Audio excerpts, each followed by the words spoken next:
Hello friends, मैं Rishi Jha Bihar exam portal channel पे आप सभी का स्वागत करता हूं। हम लोग पढ़ रहे थे क्लास 10th एनसीईआरटी का चैप्टर नंबर 5 जो कि है जय प्रक्रम। तो जय प्रक्रम में हम लोगों ने मानव पाचन तंत्र के बारे में पढ़ा था, मनुष्यों में पोषण के बारे में पढ़ा था। आज का जो टॉपिक है हम लोगों का, जैसे कि आप देख पा रहे होंगे, श्वसन के बारे में, रेस्पिरेशन को हम लोग पढ़ेंगे। और अभी तक जो हम लोग देखते आए हैं, जानते आए हैं कि श्वसन जैसे कि श्वास को लेना और छोड़ना, इसे हम लोग श्वसन समझते हैं, लेकिन ये एक जटिल क्रिया है, प्रक्रिया है, प्रक्रम है। उस प्रक्रम को समझेंगे, आज अच्छे तरीके से समझेंगे एक्चुअल में श्वसन होता कैसे है। तो इस चैप्टर में ये जो टॉपिक है, यहाँ पर इसको अच्छी तरीक़ा से हम लोग समझते हैं। एग्जाम के पॉइंट ऑफ व्यू से ये बहुत ही इंपॉर्टेंट है। तो आइए, श्वसन की अगर बात करें तो श्वसन क्या है। तो श्वसन की परिभाषा अगर हम लिखें तो हम कहेंगे भोजन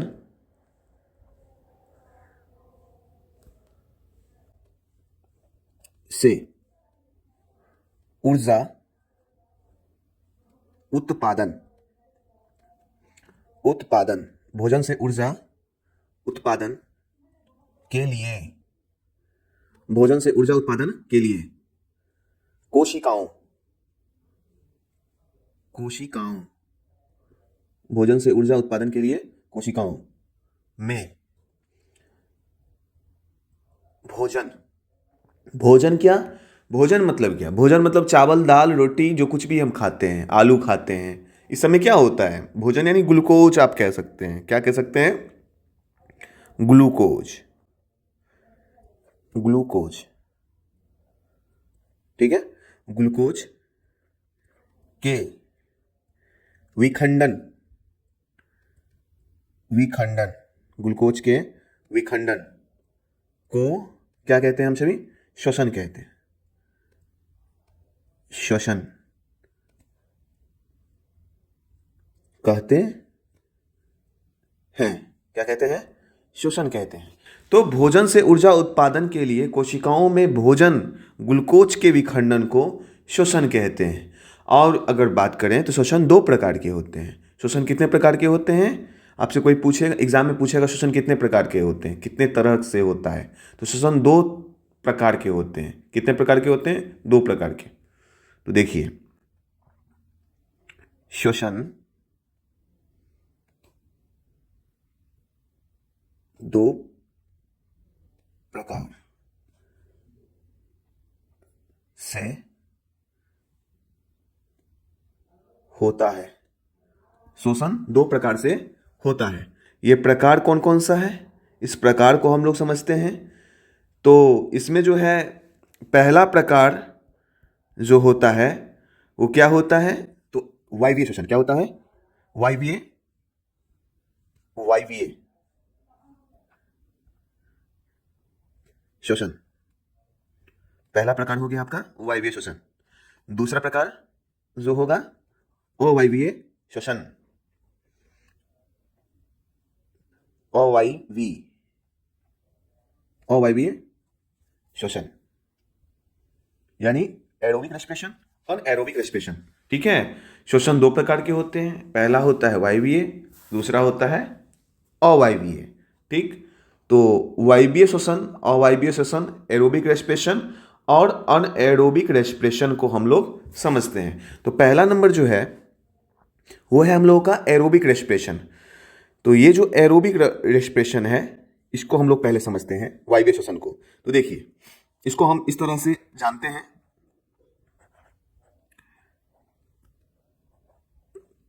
वायवीय श्वसन।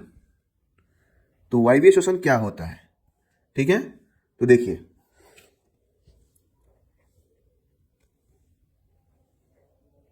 ऑक्सीजन ऑक्सीजन की उपस्थिति ऑक्सीजन की उपस्थिति में होता है। वायवीय श्वसन ऑक्सीजन की उपस्थिति में होता है। और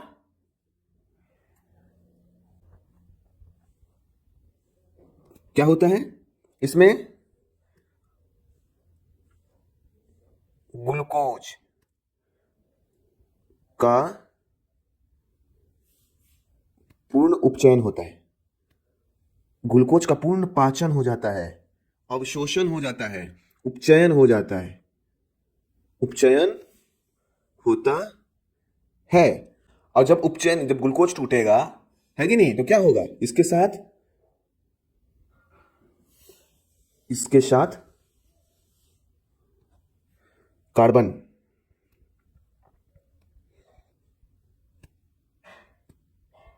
die oxide, carbon dioxide, पानी,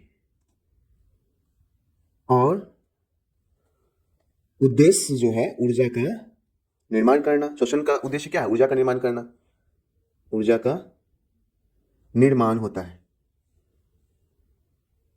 निर्माण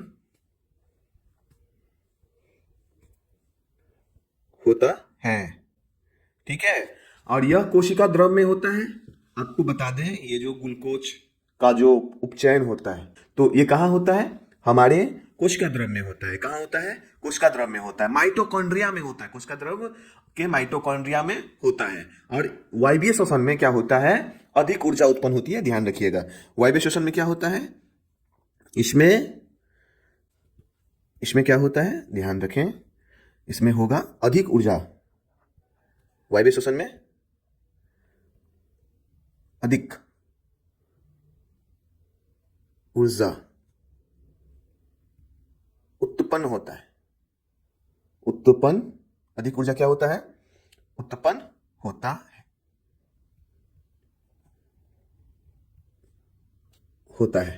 अधिक ऊर्जा। तो ऊर्जा कितना, 38 ATP के बराबर, एडेनोसिन ट्राइफॉस्फेट के बराबर।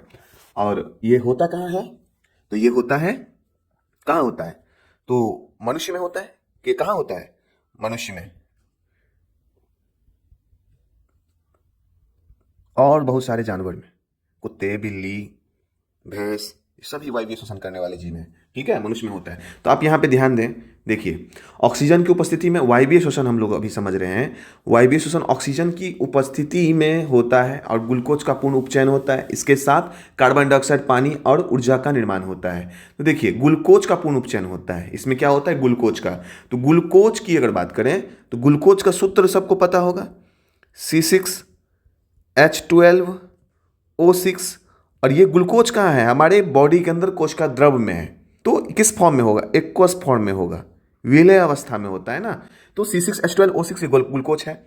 और ऑक्सीजन के साथ, है ना, ऑक्सीजन के साथ क्या होता है, ये अभिक्रिया करता है, ऑक्सीजन के साथ अभिक्रिया करता है। तो ऑक्सीजन भी जो है हमारे हीमोग्लोबिन के द्वारा जोड़ के लिया जाता है, विलय अवस्था में होता है, एक्वस फॉर्म में होता है। और ये दोनों जब अभिक्रिया करते हैं तो प्रायः क्या देखने को मिलता है, कार्बन डाइऑक्साइड का निर्माण होता है, ये भी विलय अवस्था में होता है, प्लस जल का निर्माण होता है।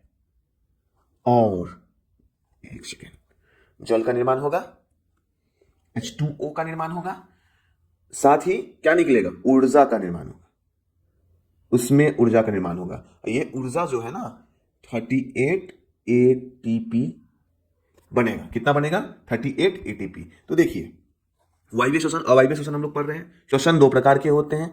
इससे पहले हमने देखा श्वसन की परिभाषा, है ना। तो भोजन से ऊर्जा उत्पादन के लिए कोशिकाओं में भोजन ग्लूकोज के विखंडन को श्वसन कहते हैं। पहला पॉइंट ये आपको ध्यान में रखना है। श्वसन दो प्रकार के होते हैं, ये ध्यान में रखना है, वायवीय श्वसन, अवायवीय श्वसन।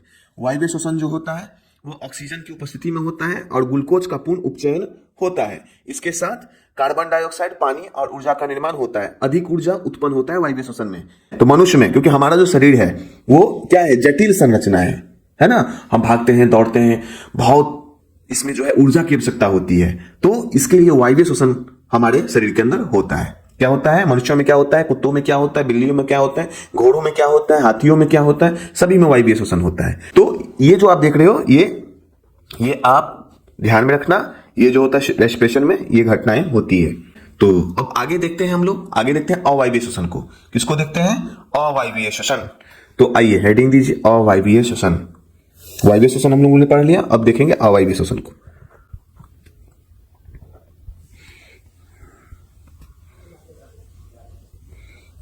अवायवीय श्वसन,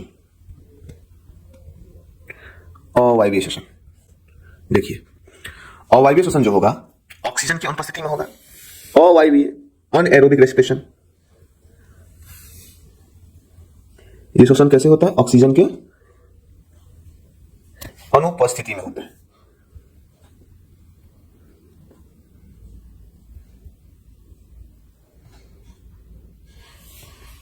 अनुपस्थिति में होता है, ऑक्सीजन की अनुपस्थिति में होता है। और इसमें क्या होता है? अनुपस्थिति में होगा तो क्या होगा? ग्लूकोज का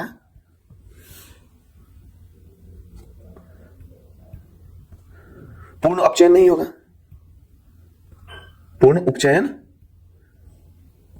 इसका नहीं ना होगा, पूर्ण उपचयन नहीं होता है। एग्जाम में ऐसे ही लिखना है। अवायवीय श्वसन क्या होता है? ऑक्सीजन की अनुपस्थिति में होता है और ग्लूकोज का पूर्ण उपचयन नहीं होता है, क्योंकि वहां पे ऑक्सीजन अनसफिशिएंट होता है। और यहां पर ध्यान क्या सब देना है, इसमें रखना है। देखिए तो इसमें क्या होता है? कार्बन डाइऑक्साइड, एथेनॉल, लैक्टिक अम्ल और ऊर्जा का निर्माण होता है। तो अनएरोबिक रेस्पिरेशन किसमें होता है? यीस्ट में होता है। तो यीस्ट में होगा तो क्या क्या निर्माण होगा? कार्बन डाइऑक्साइड, एथेनॉल, लैक्टिक अम्ल और ऊर्जा का निर्माण होता है। ये केवल कहां होता है? कोशिका द्रव में होता है। ध्यान रखना, ये केवल कोशिका। ऑक्सीजन की अनुपस्थिति में जब एरोबिक रेस्पिरेशन होगा तो एथेनॉल का निर्माण होगा। किसका निर्माण होगा? एथेनॉल, C2H5OH, जो कि आगे विभिन्न पथों द्वारा ग्लूकोज का विखंडन को हम लोग समझेंगे होता है। ये केवल कोशिका द्रव में होता है। इसमें अवायवीय श्वसन है तो इसमें क्या होगा? कम ऊर्जा, साथ में लिखते चले, कम ऊर्जा उत्पन्न होगा, कम ऊर्जा उत्पन्न होगा। देखिए अगर आप लोग लिखने का प्रैक्टिस नहीं करेंगे तो क्या होगा? एग्जाम में आपका हाथ को जो है प्रैक्टिस नहीं है तो क्या होगा? क्वेश्चन छूटने की संभावनाएं उतनी ज्यादा हो जाएगी। तो लिखना है, ठीक है। ये कहां होता है? ये कहां होता है? तो ईस्ट में होता है। ये श्वसन कहां होता है? ईस्ट में होता है। फर्मेंटेशन कर देता है ईस्ट।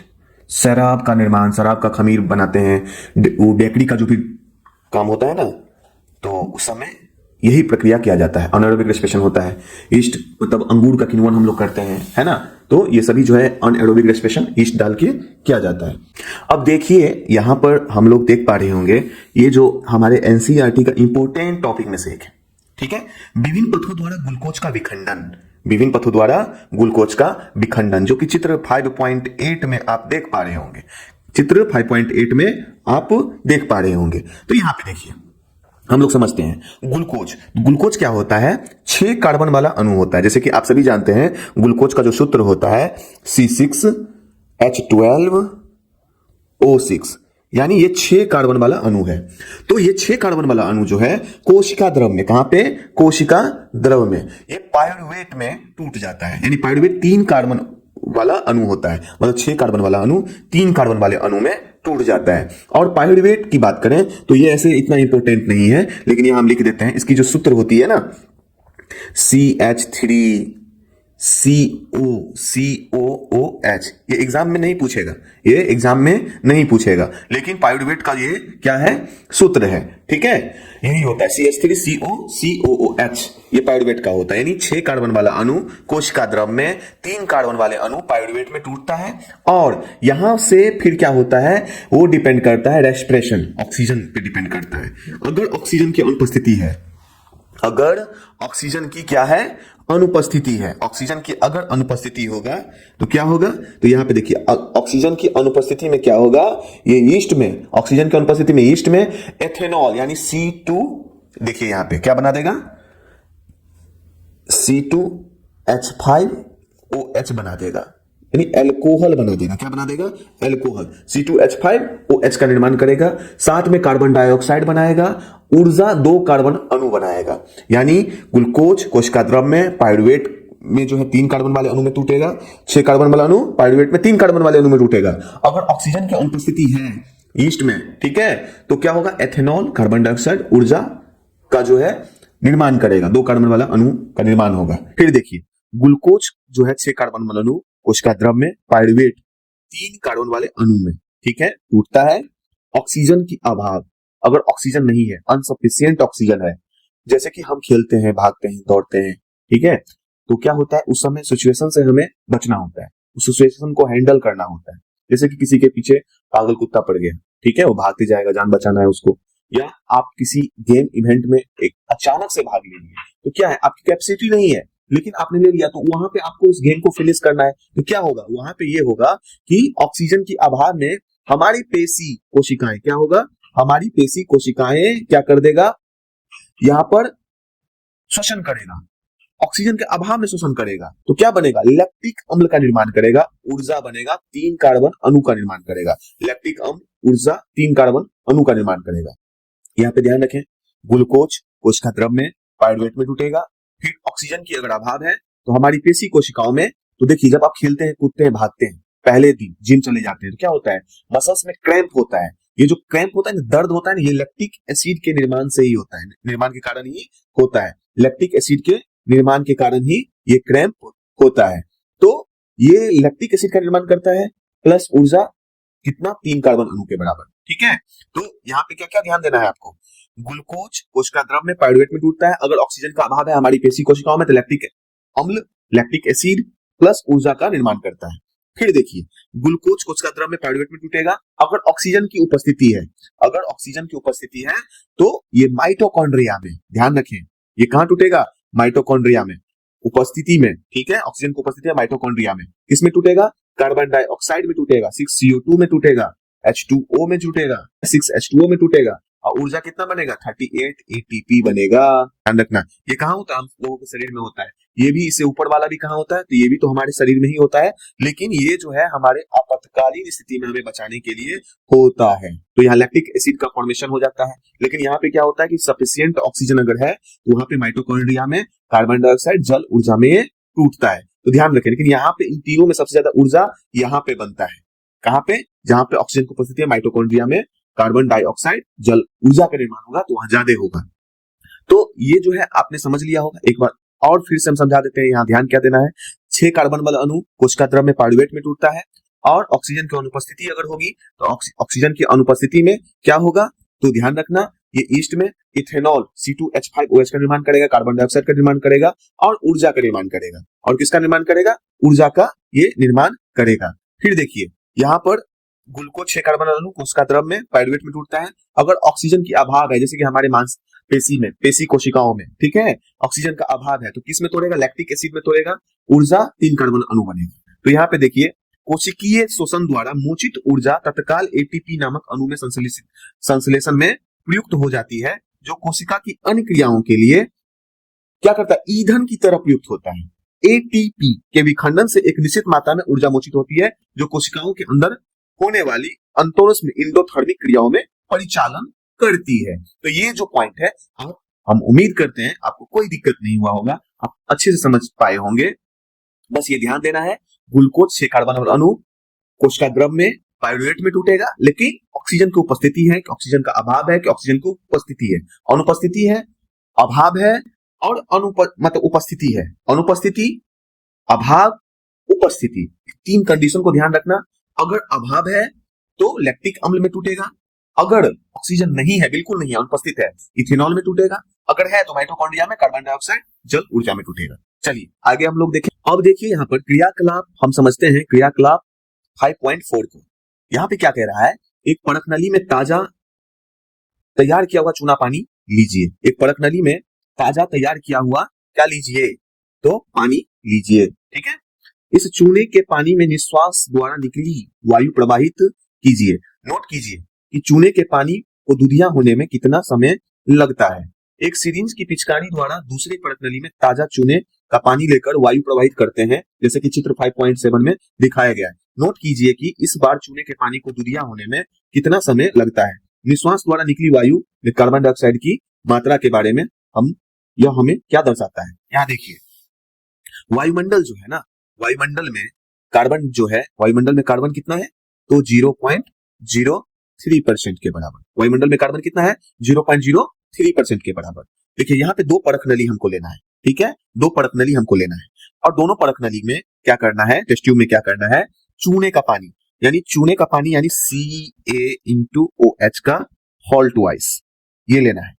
इसमें भी CaO2 का होल ट्वाइस को लेना है। तो यहाँ पे आपको हम अच्छे तरीका से समझा देते हैं। देखिए CaO2 का होल ट्वाइस ये घुला हुआ होगा, पानी में घोल दिए इसको, चूने का पानी, ठीक है।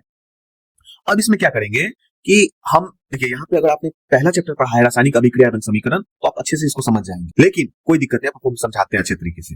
तो यहाँ पर एक जो है पाइप से परत नली में मुख से इसको फूकेंगे, ठीक है। दूसरे में क्या करेंगे, बी वाला में, कि ये जो पिचकारी है, इस पिचकारी को हवा में, क्योंकि हवा में भी कार्बन डाइऑक्साइड है, हवा में खींचेंगे इसको, है कि नहीं, हवा में खींचेंगे इसको, और इसको जो है इस पाइप के सहारे इस पानी के अंदर, चूने के पानी के अंदर इसको फिर छोड़ेंगे, गैस को छोड़ेंगे, यहाँ पर छोड़ेंगे, ठीक है। लेकिन यहाँ पे क्या करेंगे, हम अपने मुख से पाइप के द्वारा इसके अंदर फूकेंगे, ठीक है। तो ध्यान देना है, इसमें कैसे हवा इसके अंदर छोड़ेंगे, पाइप से, पिचकारी से हवा में, वायुमंडल में जो है आसमान से हवा भर के, वायुमंडल से हवा भर के, वातावरण से हवा को लेकर के इस पिचकारी से इसके अंदर, पंप से जो है इसके अंदर छोड़ना है, लेकिन यहाँ पर मुख से छोड़ना है। तो आप ध्यान दो, वायुमंडल में 0.03% कार्बन है, लेकिन हमारे मुख के अंदर शायद 4.4% के आसपास होता है, 4.4% के आसपास हमारे माउथ के अंदर होता है, क्योंकि हमारे बॉडी के अंदर क्या होता है, ग्लूकोज टूटता है तो CO2 बनता है ना, जो अपेक्षाकृत वायुमंडल से ज्यादा होता है, 4.4% के आसपास, इसको ध्यान में रखना। तो इसकी मात्रा ज्यादा है, इसकी मात्रा कम है। तो यहाँ पे क्या होगा कि जब हम मुख से फूकेंगे तो मुख में CO2 की मात्रा क्या है, ज्यादा है, तो CO2 क्या होगा, यहाँ पर ये क्या है, गैस है, CO2 क्या है, यहाँ पर गैस है, तो क्या करेगा, इसे CaCO3 कैल्शियम कार्बोनेट में चेंज कर देगा, है ना। इसका कलर हो जाता है मिल्क व्हाइट हो जाता है। ध्यान दें, ये जो कैल्शियम हाइड्रोक्साइड है, जब CO2 से अभिक्रिया करता है तो CaCO3 का निर्माण करता है, कैल्शियम कार्बोनेट का निर्माण करता है। किसका निर्माण करता है, कैल्शियम कार्बोनेट का। इसका कलर कैसा हो जाता है, मिल्क व्हाइट, दूधिया कलर का हो जाता है।